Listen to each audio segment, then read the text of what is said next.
It is believed generally in India that when a person sets out on the way of liberation, his first problem is to become free from his past karma. The popular theory of karma, the word that literally means action or doing in Sanskrit, so that when we say that something that happens to you is your karma, it's like saying in English, it's your own doing. But in popular Indian belief, karma is a sort of built-in moral law, or a law of retribution, such that all the bad things you do and all the good things you do have consequences which you have to inherit. And so long as karmic energy remains, all the bad things you do and all the good things you do have consequences which you have to inherit. And so long as karmic energy remains stored up, you have to work it out. And what the sage endeavors to do is a kind of action which in Sanskrit is called nishkama karma. Nishkama means without passion or without attachment, karma, action.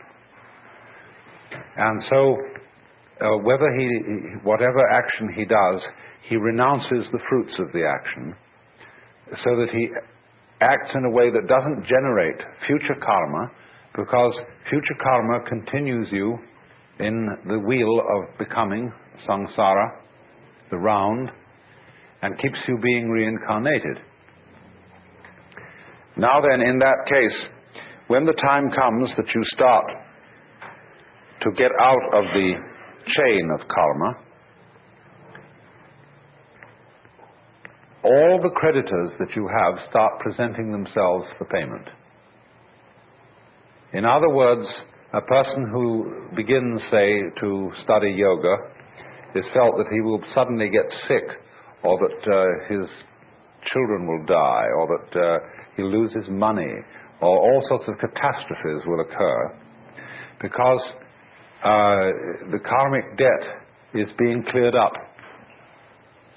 And it is in no hurry to be cleared up if you're just living along like anybody, but if you embark on the spiritual life, a certain hurry occurs. And therefore, since this is known, it's rather discouraging to start these things.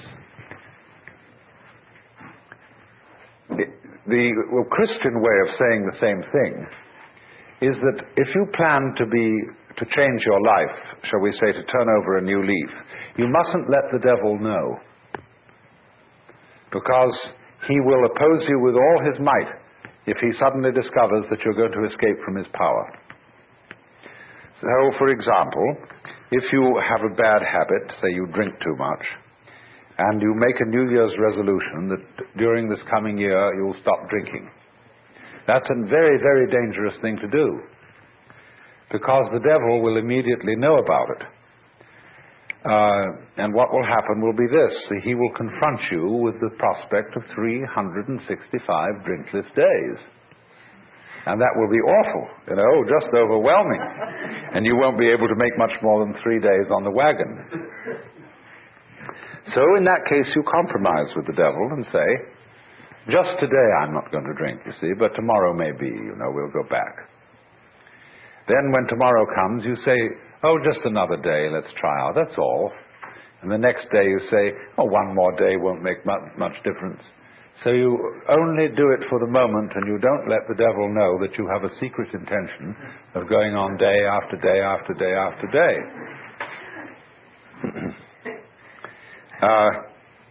But of course, there's something still better than that. And that is not to let the devil know anything. And that means, of course, not to let yourself know. One of the many meanings of that saying, let not your left hand know what your right hand doeth, is just this. And that was why in Zen discipline, a great deal of it centers around acting without premeditation. as those of you know who read Herrigel's book, Zen in the Art of Archery, it was necessary to release the bowstring without first saying now. There's a wonderful story, you may also have read, by a German writer, von Kleist, about a boxing match with a bear.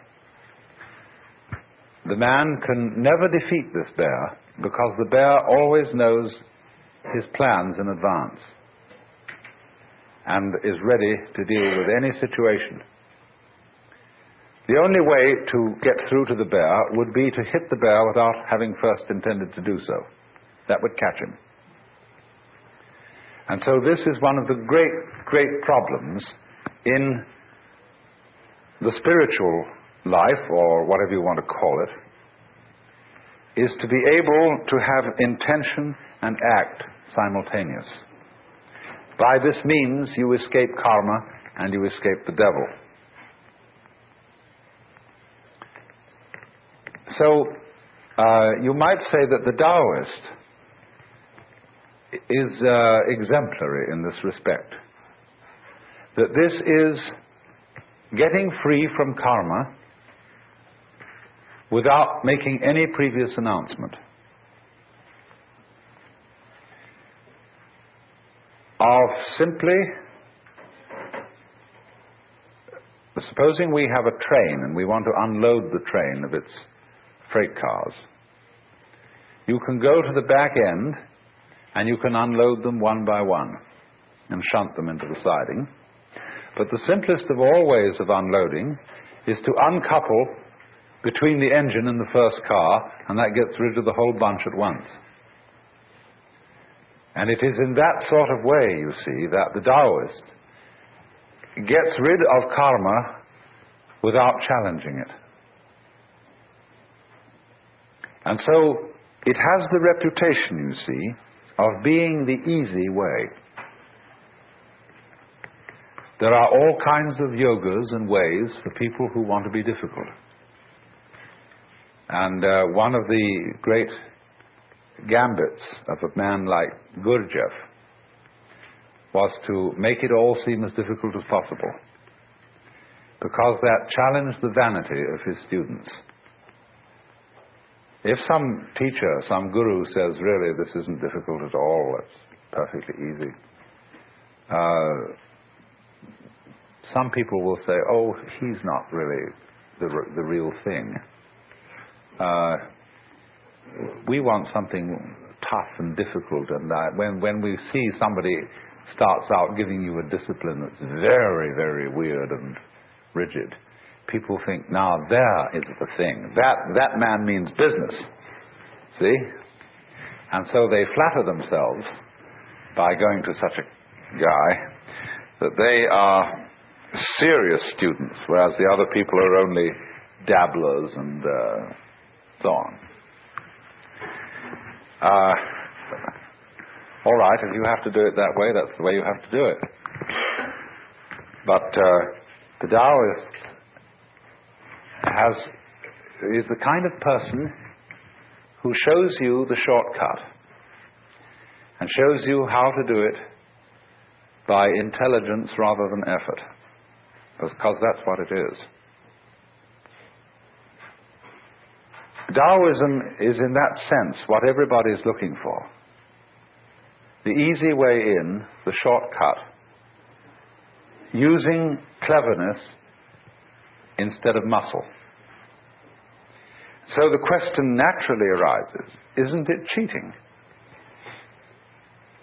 When in any game somebody really starts using his intelligence, he will very likely be accused of cheating. And to draw the line between skill and cheating is a very difficult thing to do. You see, the inferior intelligence will always accuse the superior intelligence of cheating. That's its way of saving face. You beat me by means that weren't fair. We were originally having a contest to find out who had the strongest muscles. And you know, we were pushing against it like this. And this would prove who had the strongest muscles. But then you introduce some gimmick into it, some judo trick or something like that, you see, and you're not playing fair. So in the whole domain of ways of liberation, there are routes for the stupid people and routes for the intelligent people. And the latter are faster. This was perfectly clearly explained by Huineng, the sixth patriarch of Zen in China, in his sutra, where he says the difference between the gradual school and the sudden school is they both arrive at the same point, but the gradual is for slow-witted people and the sudden is for fast-witted people. Can you, in other words, find a way that sees into your own nature, that sees into the Tao immediately? And at the end of this morning's talk, I pointed out to you the immediate way, the way through now. When you know that this moment is the Tao, and this moment is considered by itself, without past and without future, eternal, neither coming into being nor going out of being, there is nirvana. And there is a whole Chinese philosophy of time based on this. It hasn't, to my knowledge, been very much discussed by Taoist writers. It's been more discussed by Buddhist writers, but it's all based on the same thing. Dogen, the great 13th century Japanese Zen Buddhist, studied in China, and he wrote a book called Shobo Genzo. A Roshi recently said to me in Japan, "That's a terrible book, because it tells you everything." It gives the whole secret away. But in the course of this book, he says,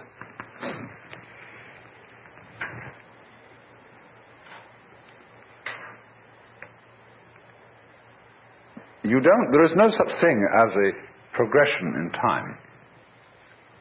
The spring does not become the summer. There is first spring, and then there is summer. So in the same way, you now do not become you later. This is T.S. Eliot's idea in Four Quartets, where he says that the person who has settled down in the train to read the newspaper is not the same person who stepped onto the train from the platform. And therefore also you who sit here are not the same people who came in at the door. These states are separate, each in its own place. There was the coming in at the door person, but there is actually only the here and now sitting person. And the person sitting here and now is not the person who will die. Because we are all a constant flux. And the continuity of the person from past through present to future is as illusory in its own way as the upward movement of the red lines on a revolving barber pole. You know, it goes round and round and round, and the whole thing seems to be going up or going down, whichever the case may be. But actually nothing is going up or down. So when you throw a pebble into the pond and you make a concentric rings of waves, there is an illusion that the water is flowing outwards. And no water is flowing outwards at all. Water is only going up and down. what appears to move outward is the wave, not the water. So this kind of philosophical argument says that our seeming to go along in a course of time, it doesn't really happen. The Buddhists say suffering exists, but no one who suffers. Deeds exist, but no doers are found. A path there is, but no one who follows it. And nirvana is, but no one who attains it. So, in this way, they look upon the continuity of life as the same sort of illusion that is produced when you take a cigarette and in the dark whirl it, and the illusion of a circle is created, whereas there is only the one point of fire.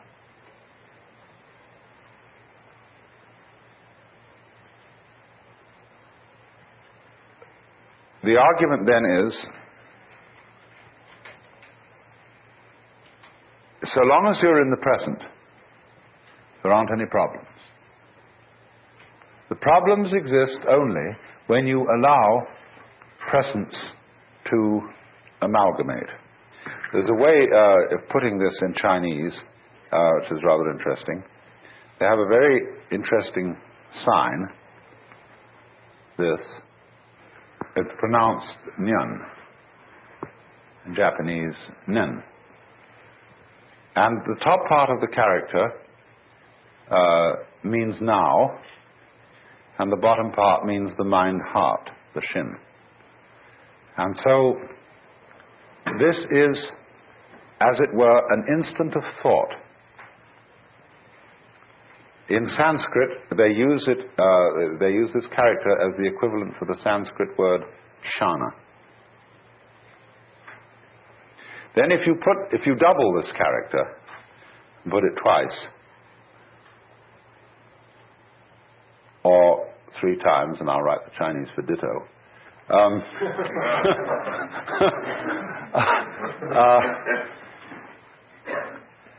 Nyan, nyan, nyan means thought after thought after thought. Now, the Zen master Joshu was once asked, what is the mind of a child? And he said, a ball in a mountain stream. What do you mean by a ball in a mountain stream? He said, thought after thought after thought with no block.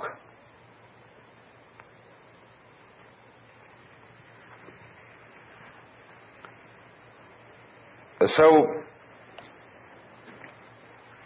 he was using, of course, the mind of the child as the innocent mind, the mind of a person who's enlightened. One thought follows another without hesitation. The thought arises, it doesn't wait to arise. As when you clap your hands, the sound issues without hesitation. When you strike flint, the spark comes out. It doesn't wait to come out. And that means that there's no block. So, thought, nyan, nyan, nyan, describes what we call in our world the stream of consciousness. Blocking consists in letting the stream become connected, chained together, in such a way that when the present thought arises, it seems to be dragging its past, or resisting its future, saying, I don't want to go.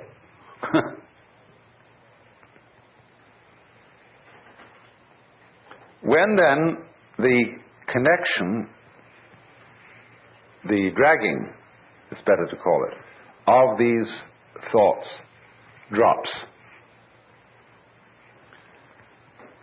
you've broken the chain of karma. If you think of this in comparison with certain problems in music, it's very interesting. Because when we listen to music, we hear melody only because we remember the sequence.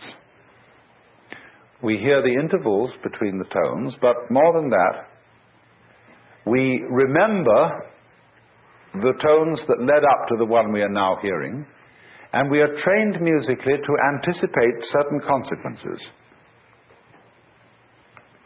And to the extent that we get the consequences we anticipate, we feel that we understand the music. But to the extent that the composer does not adhere to the rules and gives us unexpected consequences, we feel that we don't understand the music. And if he gives us harmonic relationships, which we are not trained to accept, that is to say, to expect, we say, well, this man is just writing garbage. But of course, it becomes apparent that the perception of music, the ability to hear melody, will depend upon a relationship between past, present, and future sounds. And you might say, well, you're talking about a way of living that would be equivalent to listening to music with a tone-deaf mind, so that you would eliminate the melody and have only noise. And so in your Taoist way of life, you would eliminate all meaning and have only senseless present moments.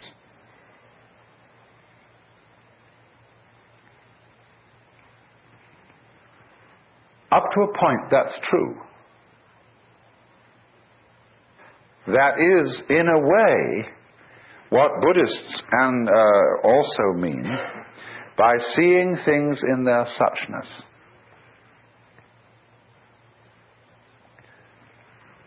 What is so bad about dying, for example? It's really no problem. When you die, you just drop dead. That's all there is to it.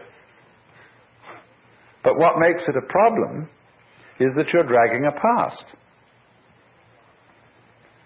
And all those things you've done, all those achievements you've made, all these relationships and people that you've accumulated as your friends, all that has to go. See, it isn't here now. I mean, a few friends might be around you, but all that past that identifies you as who you are, which is simply memory, all that has to go. And we feel just terrible about that. But if we didn't, if we were just dying, that's all, death wouldn't be a problem. So likewise, the chores of everyday life, they become intolerable. When everything ties together, all the past and the future, you feel it dragging at you every way. Supposing you wake up in the morning, and it's a lovely morning. Let's take today, right here and now. Here we are in this paradise of a place. Big Sur. And some of us have got to go to work on Monday. Is that a problem? For many people it is. It spoils the taste of what's going on now. When we wake up in bed on Monday morning and think of the various hurdles we've got to jump that day, immediately we feel sad and bored and bothered. Whereas actually we're just lying in bed.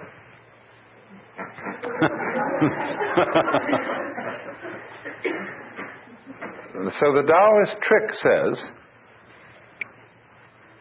simply live now and there will be no problems. That's the meaning of the Zen saying, when you are hungry, eat. When you are tired, sleep. When you walk, walk.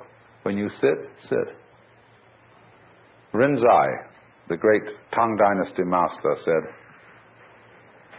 in the practice of Buddhism, there is no place for using effort.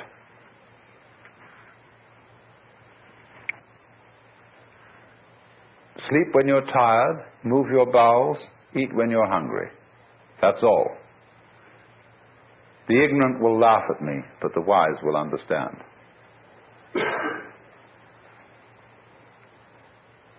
And so, also, the meaning of this wonderful Zen saying,